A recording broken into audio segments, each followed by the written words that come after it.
이 땅에 교회가 처음으로 세워지면서 교회는 계속해서 부흥과 발전을 거듭해 왔습니다.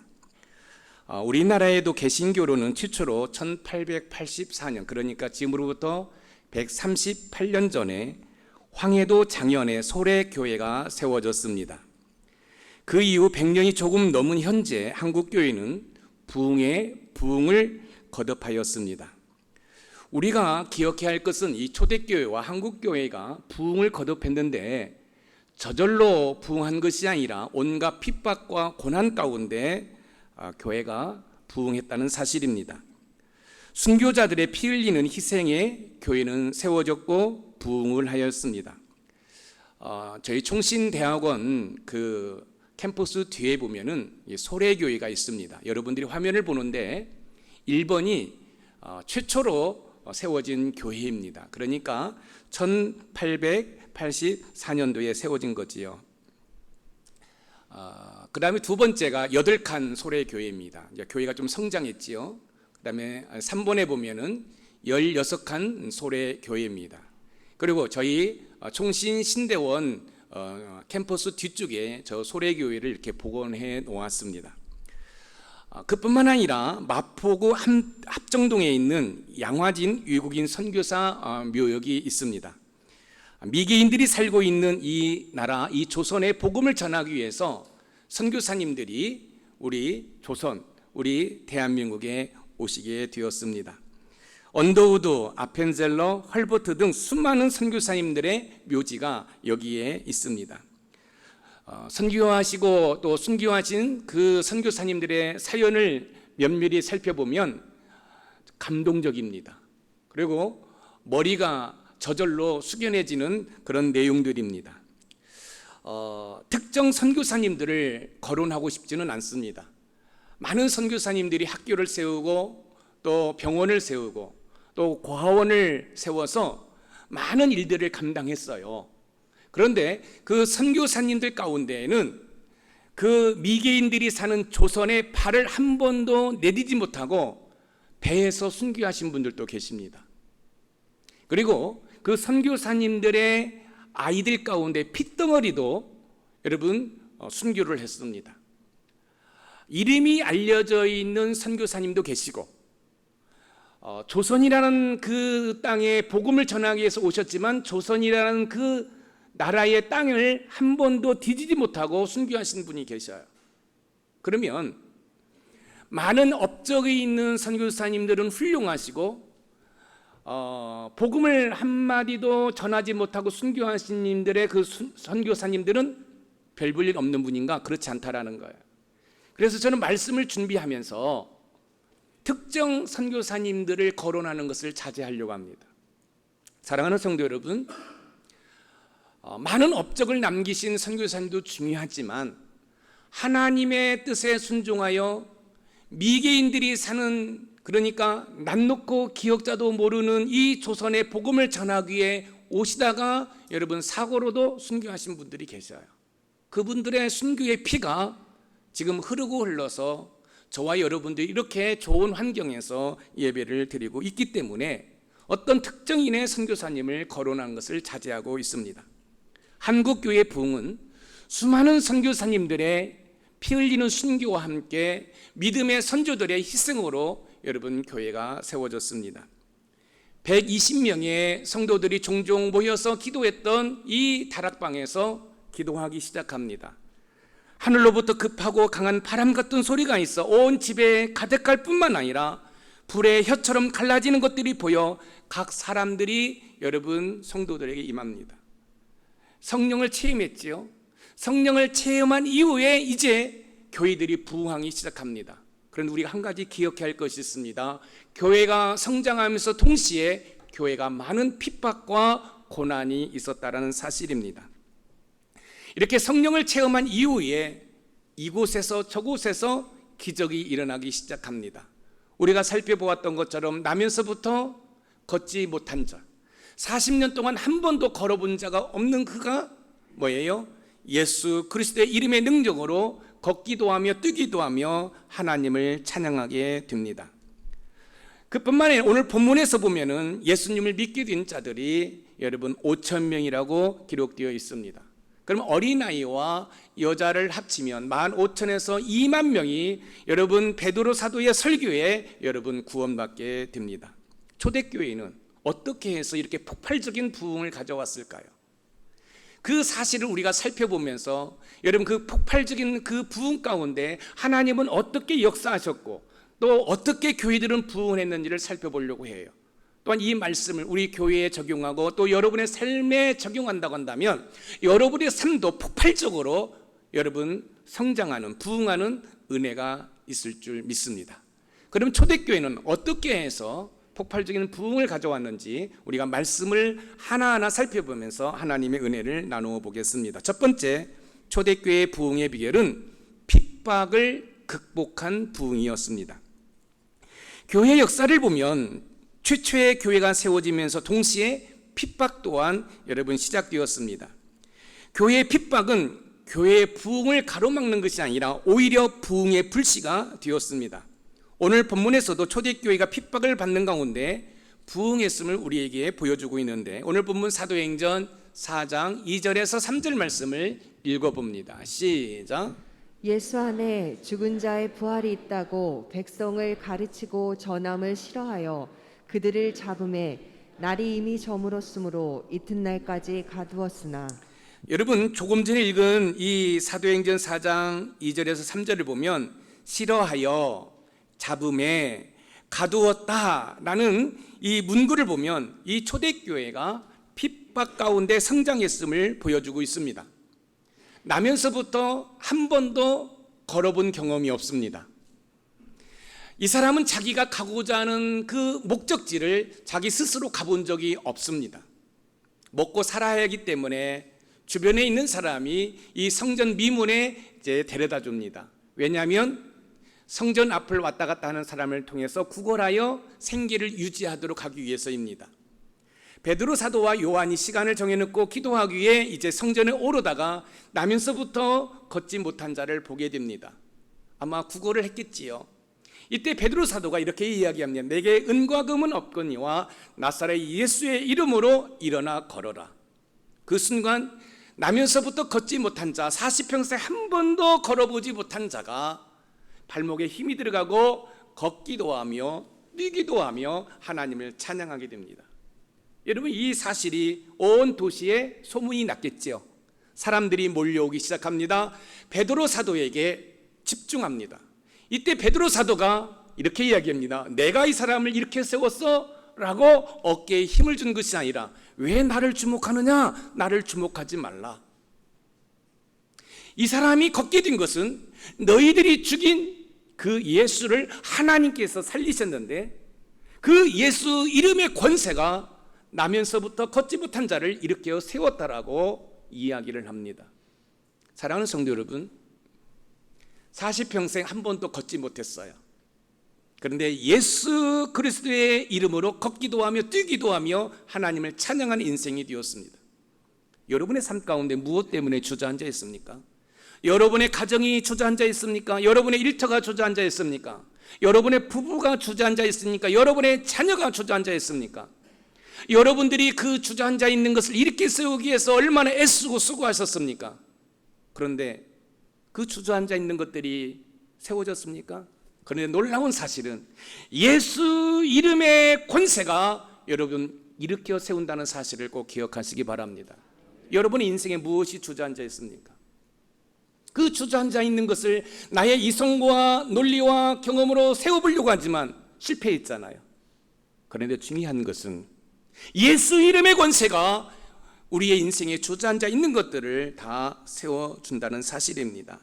사도행전 3장 15절에서 16절 말씀을 읽어봅니다. 시작. 생명의 주를 죽였도다.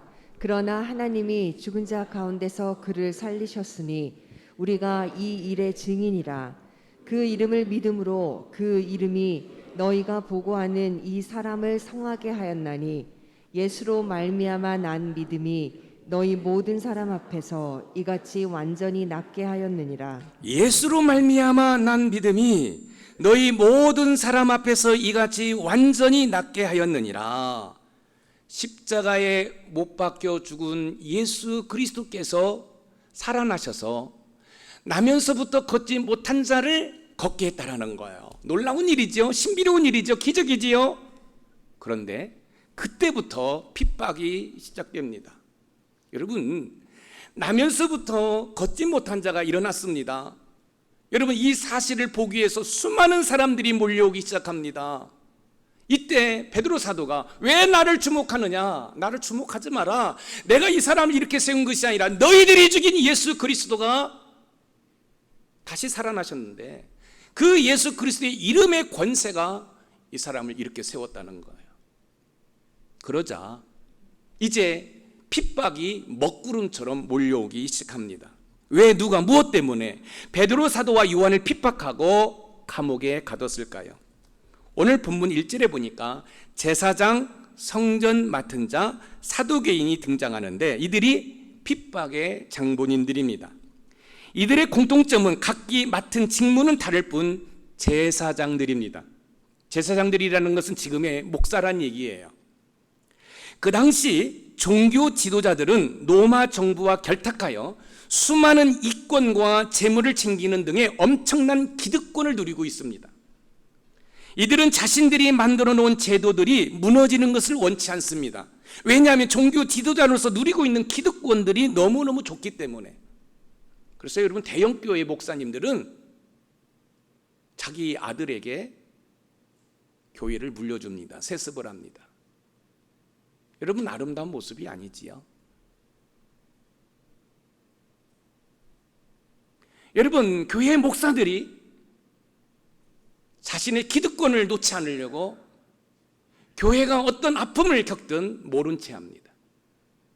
성도들끼리 싸우고 다투고 그런 가운데서도 자기 자리만을 지키려고 하는 거죠.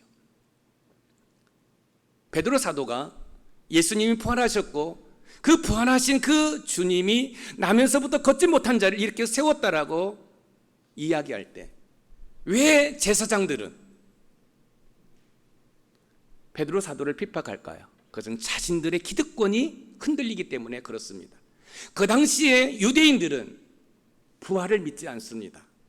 영적인 것, 천사들을 받아들이지 않습니다.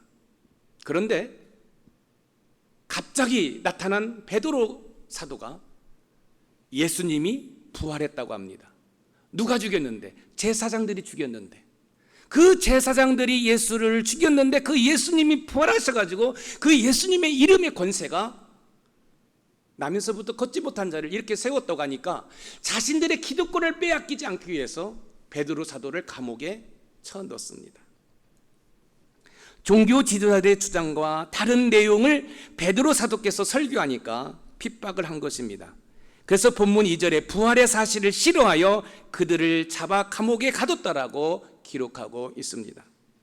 어떻게 보면 제일 기뻐하고 감사해야 할 사람들이 아닙니까? 그게 제사장들 아니에요? 우리가 기억해야 됩니다. 현재 교회의 부흥을 가로막는 것은 세상 사람들이 아닙니다. 교회의 부흥을 가로막는 세력은 외부 세력이 아니라 내부 세력입니다. 특별히 목사들입니다. 그리고 장로들입니다. 목사와 장로들이 성도들의 귀감이 되고 본이 되었음에도 불구하고 그렇지 못하다는 사실이 우리의 마음을 아프게 합니다. 하나님의 이적과 기적을 경험하고도 부인하고 헐뜯고 모함하고 사람들의 사이를 이간질시키는 일들이 교회 밖에서 일어나는 것이 아니라 여러분, 교회 안에서 일어나고 있습니다. 누군가가 열심히 하면 시기 질투로 그 사람을 깎아내립니다. 내가 할 수 없는 것을 저분이 하기 때문에 여러분, 격려해주고 칭찬해주고 얼마나 아름다운 모습입니까? 제가 목회를 하면서 제 아내가 종종 이런 말을 해요. 여보, 칭찬하지 마세요. 왜 그럴까요? 여러분, 칭찬을 해야에도 불구하고 왜 제 아내가 여보 칭찬하지 마세요? 왜? 시기질투가 일어나니까. 여러분, 그렇지 않아요. 우리는 한 가족 공동체입니다. 할렐루야. 여러분, 서로 공감해주고 지지해주고 격려해주고 그 사람의 속감정을 여러분 알아주고, 할렐루야. 그래서 세상에서는 털어놓을 수 없는 이야기를 교회에 와서 털어놓고 기도의 어머니인 권사님에게 기도를 부탁하고 기도함으로 그런 문제들이 해결되고, 그래서 교회를 어떤 의무적으로 나오는 것이 아니라 교회에 나오는 것이 사모하고 교회를 나오는 것이 기쁘고 즐거워야 이게 바로 천국이 아닙니까? 그런데 교회가 그런 것들을 잃어버린다고 한다면 여러분, 교회는 존재할 이유가 없어요. 왜 교회를 다니는 사람들이 교회를 핍박할까요? 사탄의 전략에 속았기 때문에 그렇습니다. 여러분, 사탄이 교회를 공격할 때 직접 공격하지 않습니다.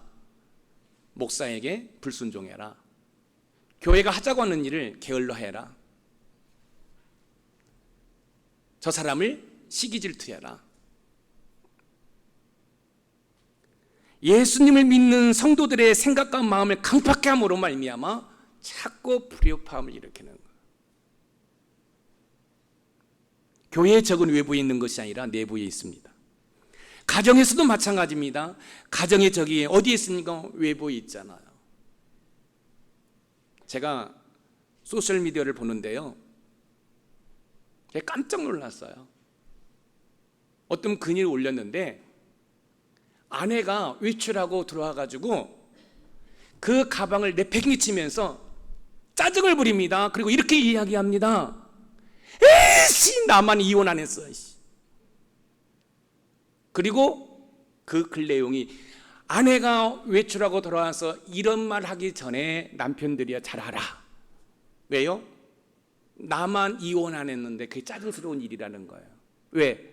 이혼하고 엔조이하면서 살 수 있는데 나만 저 인간에게 묶여가지고 못 살고 있다라는 거죠. 여러분, 세상이 이렇게 돼서 좋겠어요? 마태복음 10장 36절을 읽어봅니다. 시작. 사람의 원수가 자기 집안 식구리라. 예수님을 믿는다는 이유로 가까운 사람들로부터 핍박을 받습니까?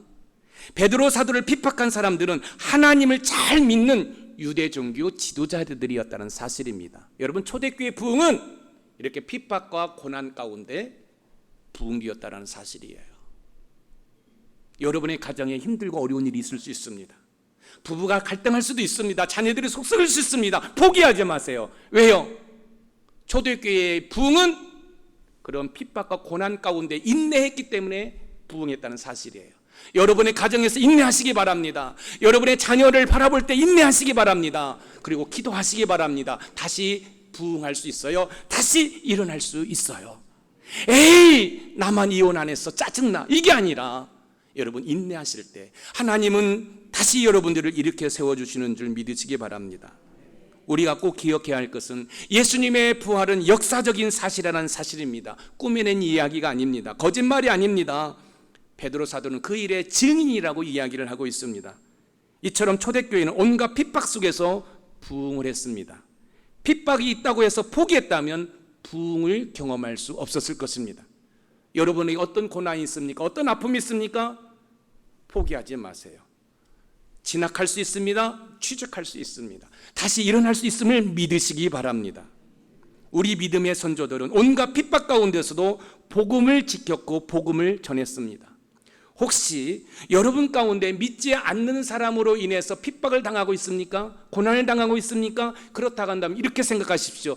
내가 주를 위해서 고난 당하면 당할수록 우리 예수님은 나에게 점점 가까이 오신다.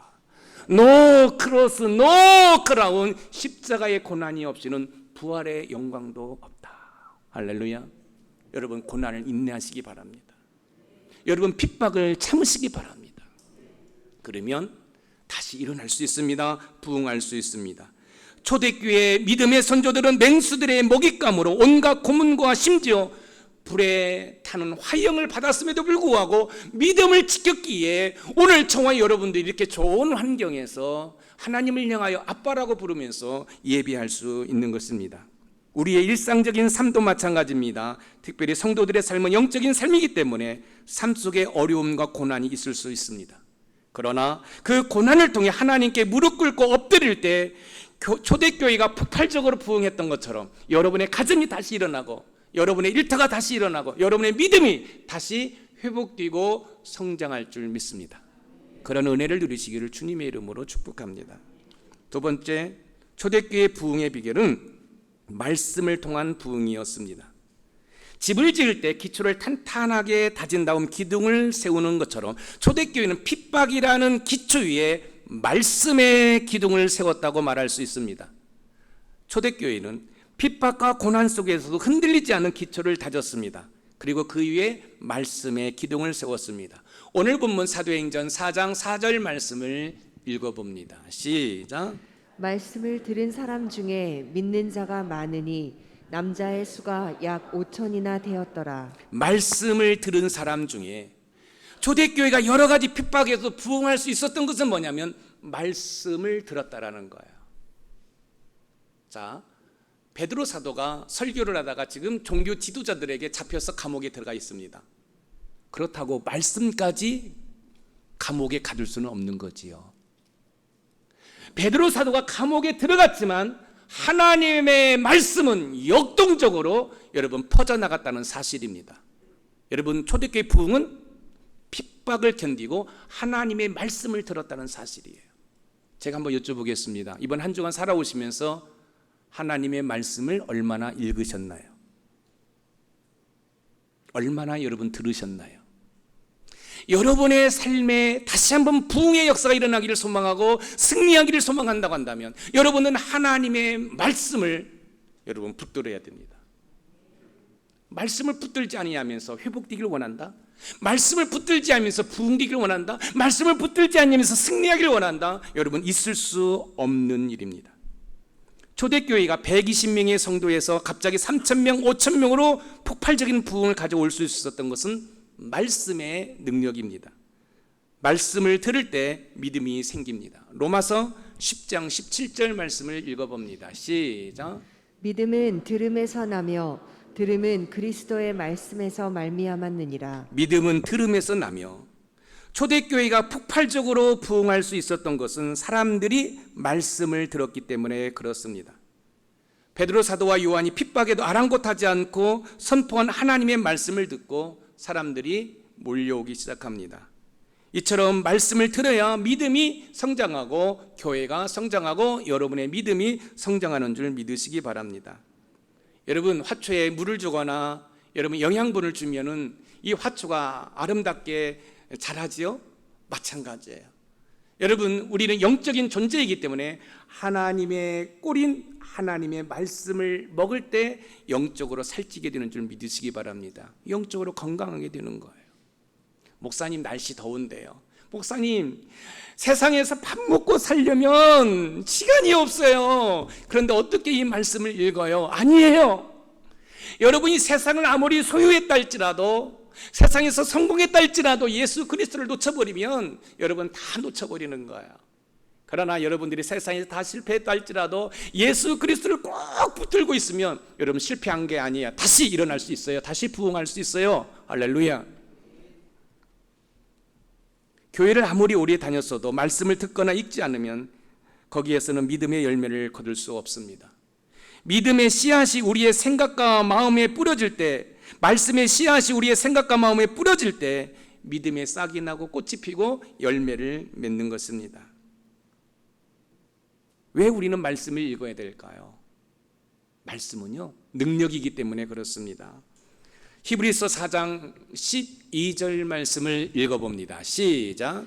하나님의 말씀은 살아있고 활력이 있어 좌우의 날선 어떤 검보다도 예리하여 혼과 영과 및 간절과 골수를 찔러 쪼개기까지 하며 또 마음의 생각과 뜻을 판단하나니. 여러분의 생각과 마음의 변화가 일어나기를 원합니까? 여러분의 가정 공동체, 일터 공동체, 신앙의 공동체, 부흥의 역사가 일어나기를 원하십니까? 말씀을 사랑하시기 바랍니다. 말씀을 들으시기 바랍니다. 왜요? 말씀은 능력이 있어 우리의 관절과 골수를 쪼개기까지는 능력이 있어요. 말씀이 내 생각에 들어오면, 말씀이 내 가슴에 들어오면, 내 말씀이 내 가정에 들어오면, 말씀이 내 부부 사이에 들어오면 치유되고 회복되고 다시 일어날 수 있음을 믿으시기 바랍니다. 사업이 어렵습니까? 직장이 어렵습니까? 말씀을 붙드세요. 말씀은 여러분에게 능력이 되고 힘이 되는 줄 믿으시기 바랍니다. 그런데 문제는 여러분 이 말씀을 등한시한다는 거예요. 그렇기 때문에 여러분 다시 일어날 수가 없는 거예요. 부흥할 수가 없는 거예요. 사랑하는 높은산 샘물 가족 여러분들이 여러분의 삶에 변화가 일어나기를 원한다고 한다면 하나님의 말씀을 사랑하시기 바랍니다. 하나님의 말씀을 즐겨 읽으시기 바랍니다. 그러면 여러분 30배, 60배, 100배의 열매를 맺게 되는 거지요. 여러분 삶을 추구하다 보면 어려운 일을 만날 수가 있어요. 뭔가 결정해야 될 때 이거 어떻게 하지? 누구를 찾아갈 수도 없고, 여러분 그럴 때 누군가가 여러분에게 조언을 해주고 또 어떤 방향을 설정해 준다면 얼마나 좋겠어요. 그런데 하나님의 말씀이 그렇다라는 거예요. 시편 119편 105절 말씀을 읽어봅니다. 시작. 주의 말씀은 내 발의 등이요 내 길의 빛이니이다. 사랑하는 성도 여러분, 저와 여러분은 지금 인생을 살아가는 한 번도 가지 않은 길을 가지 않습니까? 이 길이 성공인지 행복의 길인지 실패의 길인지 모르지 않습니까? 그런데 어떻게 해야 돼요?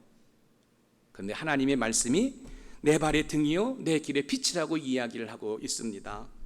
여러분 지금이야 전기불이 환하게 밝고 또 가로등이 또 이렇게 잘 돼 있지 않습니까?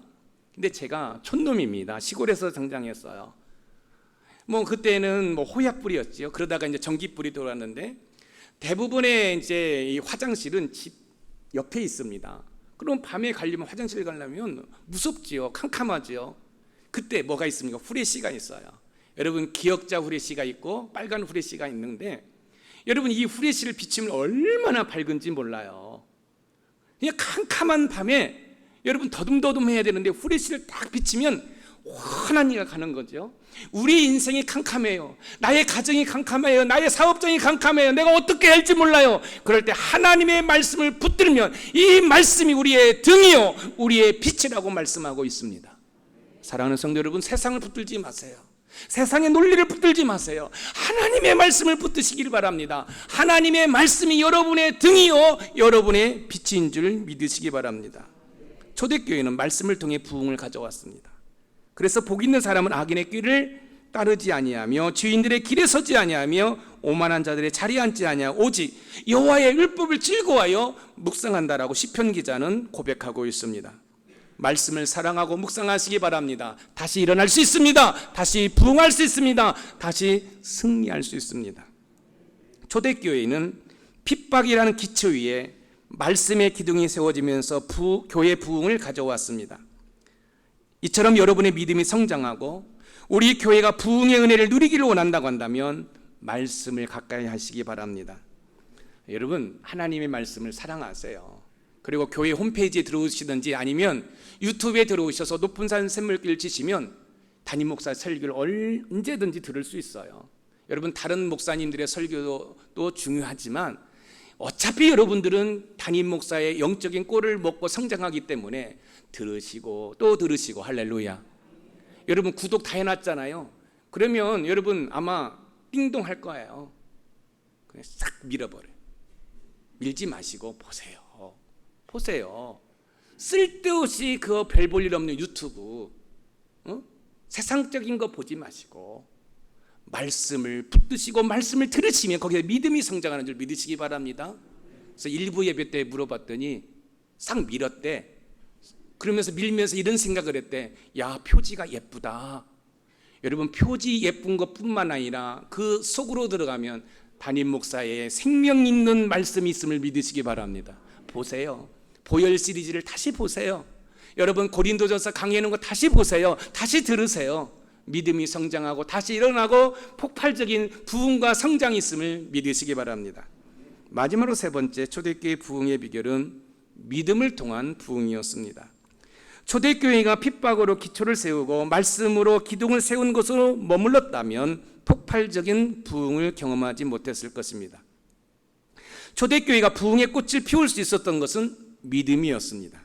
핍박의 기초 위에 말씀의 기둥을 세우고 그 말씀의 기둥 위에 믿음으로 지붕을 올린 것입니다. 그 결과 초대교회는 건강한 교회로 성장하게 되었습니다. 오늘 본문 사도행전 4장 4절 말씀을 다시 한번 읽어보겠습니다. 시작. 말씀을 들은 사람 중에 믿는 자가 많으니 남자의 수가 약 5천이나 되었더라. 말씀을 들은 사람 중에 믿는 자가 많으니 말씀이 선포되었다고 해서 다 믿은 것이 아니에요. 그 중에서 몇몇이 믿은 건데 그 믿는 사람이 많았다는 거예요. 오늘 여러분들이 설교를 들어요. 그런데 여러분 가운데서도 믿는 사람이 있고 그렇지 못한 사람이 있는데 초대교회는 그 믿는 사람들을 통해서 뭐 했다는 거예요? 여러분, 교회가 폭발적으로 부흥을 했다는 것입니다. 교회를 다닌 지 수년이 되었고 수십 년이 되었고 직분이 있음에도 불구하고 믿음이 성장하지 못하는 이유를 뭘까? 나의 삶에 변화가 일어나지는 않는 이유는 뭘까? 날마다 꾸어다니고 울상이고, 여러분 그 이유는 뭘까? 믿음이 없기 때문에 그런 거예요. 믿음이 없기 때문에. 저는 여러분들에게 부탁드리고 싶습니다. 여러분은 여러분의 얼굴에 책임을 지셔야 됩니다. 이 얘기는 그냥 변장하고 분장해서 여러분 얼굴을 밝게 하라는 게 아니에요. 하나님의 은혜 가운데 내가 얼굴에 화장을 하지 않았어도 그 얼굴에서 흘러나오는 그 미소가 있기를 주님의 이름으로 축원드립니다. 성령의 생수로 말미암아 기뻐하는 은혜가 있기를 소망합니다. 설령 내가 정말 고급스러운 화장품을 얼굴에다가 바르지 않는다 할지라도 내 내면에 하나님으로 기뻐하고 감사함으로 그냥 얼굴에서 그냥 하나님의 은혜를 경험할 수 있는 은혜가 있기를 소망합니다. 이 얘기를 하다 보니까 갑자기 생각나는 게 있어요. 제가 금요 성령 집회에 잠깐 말씀을 드렸는데 저희 두 딸이 서울로 독립을 해 나갔습니다. 그래서 이제 짐을 옮기는데 그 집 앞에서 공사를 하시는 분들이 계셔요. 그래서 저희들이 이제 이렇게 왔다 갔다 하면서도 어떻게 말할 수가 없는 거예요. 그래서 거기 팀장님 되시는 분이 물어보는 거예요. 왜 그러시냐고. 지금 저희 딸 짐들을 옮기려고 하는데 지금 공사를 해서 이러고 있습니다. 그러니까 그 팀장님, 우리가 잠깐 멈출 때 멈추고 저희들이 도와드리겠습니다. 그래서 이 박스를 옮겼거든요. 그래서 이제 다 올린 다음에 이제 제가 마무리하고 올라가려고 하는데 그 팀장이라는 분이 살며시 다가와서 저한테 물어보는 거예요. 혹시 교회 다니세요? 네. 너무너무 점잖해서 교회 다니는 것으로 보였다는 거예요. 그래서 이제 저희들이 짐을 정리하기 전에 먼저 예배를 드렸어요. 예배를 드리는데 우리 큰딸이 그러는 거예요. 우리는 어디를 가도 예수 믿는 모습이 드러나니 나쁜 짓도 못하겠다고. 나쁜 짓 못해야 되죠. 사랑하는 성도 여러분, 여러분들이 정말로 예수 그리스도로 인해 여러분의 소망이 저 천국을 두고 있다고 한다면 여러분 얼굴에서 그 모습이 나오기를 주님의 이름으로 부탁드립니다. 돈이 많고 적음이 아니에요. 설령 나의 삶에 고난이 있고 핍박이 있고 어려움이 있다 할지라도 나는 예수 한 분으로 만족해. 할렐루야. 예수님으로 기뻐하는 거죠. 그럴 때 여러분의 삶에 놀라운 변화가 일어나는 거예요. 믿음은 바라는 것들의 실상이 보지 못하는 게 증거라고 했고, 믿음이 없이는 하나님을 기쁘시게 할 수 없다고 히브리서 기자가 고백을 했던 것처럼 여러분 과학 문명 의지하지 마세요. 자꾸 여러분의 이성과 논리와 경험이라는 이 틀 안에 하나님을 가두지 마세요. 하나님은 능력의 하나님인 줄 믿으시기 바랍니다. 하나님은 전지전능하신 모든 것을 아시고 모든 것을 하실 수 있는 분인 줄 믿으시기 바랍니다. 여러분 큰 믿음을 가지세요. 그런데 그것마저도 여러분이 가질 수 없으니 여러분 안에 계시는 성령 하나님을 의지해서 큰 믿음, 하나님께서 주시는 비전을 소유하세요. 그러면 하나님께서 여러분의 믿음을 보시고 내 믿음대로 될지어다 말씀하시는 줄 믿으시기 바랍니다. 초대교회는 말씀이 선포되었을 때 많은 사람들이 믿었습니다. 그리고 그 결과 폭발적인 부흥을 가져왔어요. 여러분 제가 오늘 설교합니다. 여러분 다시 일어날 수 있습니다. 다시 회복될 수 있습니다. 부흥할 수 있습니다. 라고 선포할 때 믿으시기 바랍니다. 저 말씀은 우리 가정을 일으켜 세우시려고 하나님이 주의 종을 통해서 선포하시는 말씀이라고 여러분의 레마의 말씀으로 받아들일 때 여러분 믿음대로 될지어다 그렇게 되는 줄 믿으시기 바랍니다. 강단에서 능력 있는 말씀이 증거된다고 해도 마음의 문을 열지 아니하면 여러분 믿음의 이 씨앗이 여기 마음판에 떨어질 수 없어요. 아무리 소낙비가 내린다 할지라도 여러분 이 장독대에 뚜껑이 닫혀 있으면 여러분 물이 고이지 않습니다. 그렇죠? 여러분 장독대에 그 장독의 뚜껑을 열어놔야 비가 폭포수같이 쏟아질 때 물이 고이는 거예요. 여러분 아무리 강단에서 하나님의 살아있는 말씀이 증거된다 할지라도 여러분들의 마음 문이 꽉 닫혀 있다고 한다면 절대로 이 믿음의 말씀의 씨앗이 여러분의 심령 가운데 여러분 뿌려지지 않습니다. 마음 문을 여시고 여러분도 다시 한번 일어날 수 있고 회복할 수 있고 부흥할 수 있다는 희망을 가지고 저 말씀이 나의 말씀이라고 여러분 받아들이는 은혜가 있기를 소망합니다. 예수님께서는 믿음이 없는 자들을 책망하셨지만 믿음이 있는 자들에게는 병을 고쳐주셨고 기적을 베푸셨습니다. 내 믿음이 너를 구원하였다, 내 믿음대로 될지어다 말씀해 주셨어요. 고린도후서 10장 15절을 통해 믿음이 우리 삶의 풍요와 어떻게 연결되는지를 우리 한번 살펴보겠습니다. 우리 고린도후서 10장 15절을 읽어봅니다. 시작. 우리는 남의 수고를 가지고 분수 이상의 자랑을 하는 것이 아니라 오직 너희 믿음이 자랄수록 우리의 규범을 따라 너희 가운데서 더욱 풍성하여지기를 바라노라. 오직 너희 믿음이 자랄수록 우리의 규범을 따라 너희 가운데서 더욱 풍성하여지기를 원하노라. 여러분 여기 보세요. 누구 성공했대, 암흑의 사업이 대박 났대, 제발 그러지 말고 내가 하나님의 은혜로 대박 났대. 여러분 그런 은혜를 누리세요. 언제까지 다른 사람의 성공, 다른 사람의 행복만 바라보면서 야 나는 언제 저러지. 그런데요, 이 풍요로움이 어디에 있다고요? 믿음에 있다라는 거예요. 여러분이 믿음이 있음으로 말미암아, 믿음대로 됨으로 말미암아 저 세상 사람들이 여러분을 바라보고 흠모하고 여러분 적지 않은 소동이 일어나고, 그래서 여러분 때문에 야 저 사람이 어떻게 해서 저렇게 성공했지? 호기심 때문에 여러분 따라와서 여러분 교회가 부흥되는 은혜가 있기를 소망합니다. 여러분의 삶에 놀라운 변화와 기적을 경험하기를 원하십니까? 그렇다면 삶이 조금은 힘들고 어려워도 말씀을 신뢰하고 믿으시기 바랍니다. 이때 초대교회의 폭발적인 부흥을 경험하게 될 줄 믿습니다. 초대교회의 폭발적인 부흥은 핍박 속에서도 말씀을 듣고 믿음이 성장했다는 사실입니다.